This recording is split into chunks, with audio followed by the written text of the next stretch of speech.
Despots Game is a roguelike with a difference.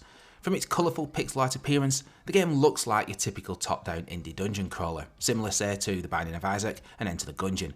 Yet this is a game about strategy rather than reflexes, with the developers comparing it to a game of chess. You control, indirectly, a group of tiny humans who wake up in a strange post-apocalyptic labyrinth filled with monstrosities. Your army of squishy pixel people can feature magicians, ninjas and many other classes. All have their own unique characteristics, strengths and weaknesses. Once ready, click that fight button and let them loose on the enemy. Combat occurs automatically, a bit like classic RTS games, and, as with those, sacrifices are to be expected as you hunt for an exit to the ever-changing dungeon. The game releases on Steam in early access this week and features hours of single-player content, a multiplayer mode with challenges, and just the most glorious of tiny pixel battles.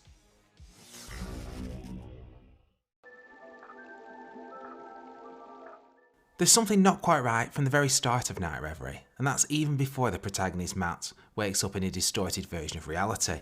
As Matt and his sister Emma play and then go to bed, I found myself asking, where are the parents? Matt even states they aren't around much anymore. It's all very odd, but compelling stuff. In many ways, Night Reverie reminded me of the old point and click games I used to play on the ZX Spectrum, with its magical, ethereal setting, colourful pixel art, ambient music, and simple but enjoyable fetch quests. And I think it's these that I love the most about the game. Despite the surreal environment, the puzzles are totally logical, so much so that when you find an item, you'll have a decent idea of what you've got to do with it. A rusted handle requires oil, a power supply needs a battery, and a telescope is missing a glass lens. It's not one of those games where you'll be trying out everything in your inventory and just hoping for the best. You can combine items, but that too is sensical. Matt's house is small enough for you to never get lost, and even without a map, it's pretty easy to remember the room layout. Playing Night Reverie is a cathartic experience. The characters you meet all have problems and need help. Once you've met their needs, they disappear into the ether, like the purging of ghosts. In fact, the house is a sort of purgatorial liminal space, uncannily reminiscent of home, but all of this is a conceit for Matt's situation.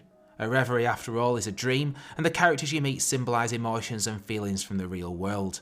To say any more would spoil the excellent story, which will need some unpicking once the credits roll. Night Reverie tells a story most will be able to relate to, you might even shed a tear. It's a short journey, but one well worth taking. Grab it now on the PC via Steam.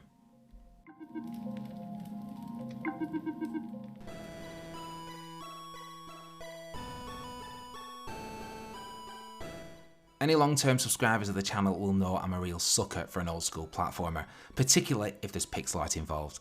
And I have two super hidden gems to share with you this week, both coming from solo developers. First up is GB Robo, a chunky pixel side-scroller inspired by the Mega Man series. You play as an egg-shaped robot in a satirical tale about social oppression. Set in a futuristic dystopian world, bosses and landlords rule the roost. It's your job to put an end to their tyranny.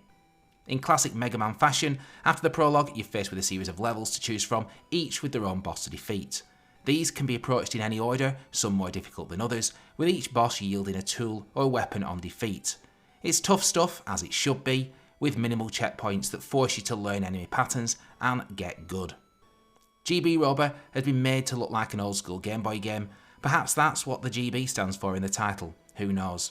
It looks awesome and plays so well, plus how often do you get to shoot some landlords? Fighting for the people comes cheap too. The game's available for only a few dollars or pounds on the Steam store now.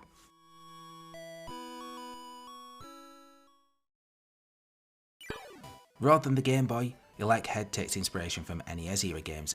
It's a super inventive puzzle platformer about an adorable little robot called Elec, who's tasked with bringing light back to a darkened world. When Elec touches walls, platforms, switches and more, he makes electricity run through them and activates them. It's a unique mechanic that makes for some really creative puzzles. He can also detach and throw his head to trigger things remotely, but if he doesn't get his head back within 10 seconds, he shuts down. The pixel art deserves special mention, particularly the character animations for the protagonist. There are some lovely neat little touches, such as the way Elec can look upwards, the way he throws his head, and even the way he dies when electrocuted. Electhead is a really polished experience that any retro gamer needs to play. Check it out now on the PC via Steam and also itch.io. Dell is a tough-as-nails side-scrolling roguelite with GBA-inspired graphics and a pulse-pounding techno soundtrack. Taking control of one of 3 very different characters, you must run, jump and blast your way to the top of a giant mechanical tower known as Babel. All of this is in pursuit of immortality. Along the way, you'll face off against a whole host of futuristic enemies intent on getting to the top first. Published by Nicalis, this super colourful 2D roguelite can be picked up now on the Nintendo Switch and the PC via Steam and the Epic Game Store.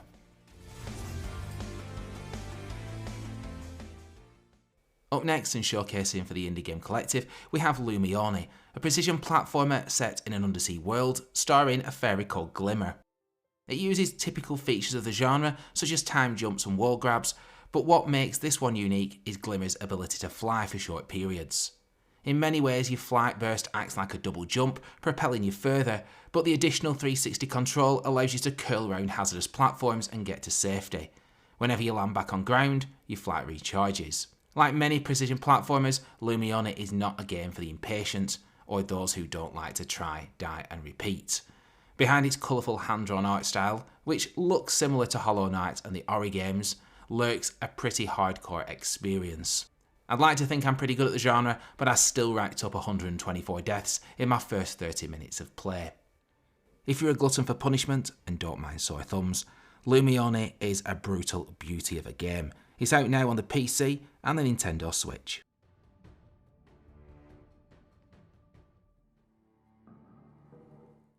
Out in early access on Steam this week, we have Book of Travels, an online RPG from Might and Delight, the creators of the popular Shelter series of games. The developers create indies with a very distinct art style, something which carries over to this new game with the beautiful hand-painted environments. Described as a tiny multiplayer online RPG, Book of Travels deliberately limits the number of players you'll encounter in the game world to provide a more intimate personal experience, something which reminds me a lot of the other players you meet in classic indie game Journey. Book of Travels releases with Chapter 0, it's in early access so expect teething problems, but the long-term prospects for this one look very good.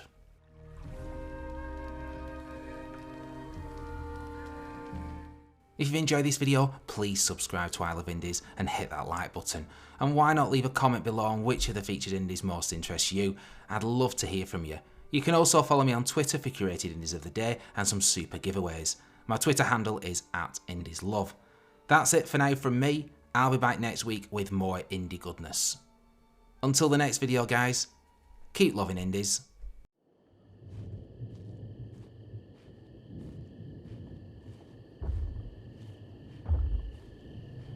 We are the new searchers. We may not always seek the same things, or even be on the same journey. Bound by shared moments of wonder. We lend each other strength. Of mind or body or otherwise. For though we sometimes wander solitary roads, We are never truly alone.